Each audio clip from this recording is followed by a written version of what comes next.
এবার যে আমাকে যেতে হবে মুখুজ্জে মশাই, অনেক দিন হয়ে গেল। আবার পথ ডাকছে। পরিব্রাজকের এক জায়গায় বেশি দিন থাকতে নেই, তাতে আসক্তি জন্মায়। এই যে আপনার সঙ্গে আমার পরিচয়, বন্ধুত্ব, এই পর্যন্তই ভালো। এর চেয়ে বেশি গভীরতা হলে তা বন্ধন হয়ে পায়ে জড়িয়ে যাবে। রাগ করবেন না। জীবনে কিছু কিছু ব্যাপার আছে যা রূঢ় হলেও সত্যি।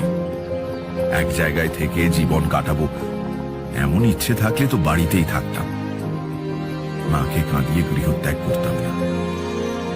ভালোবাসা, বন্ধুত্ব, প্রীতির সম্পর্ক এসব খুব ভালো জিনিস, কিন্তু যে মোহ আবরণ মহত্তর সত্য থেকে আমাদের আড়াল করে রেখেছে, তার থেকে মুক্তি পেতে হলে যতই কষ্ট হোক পথে বেরিয়ে পড়তে হবে।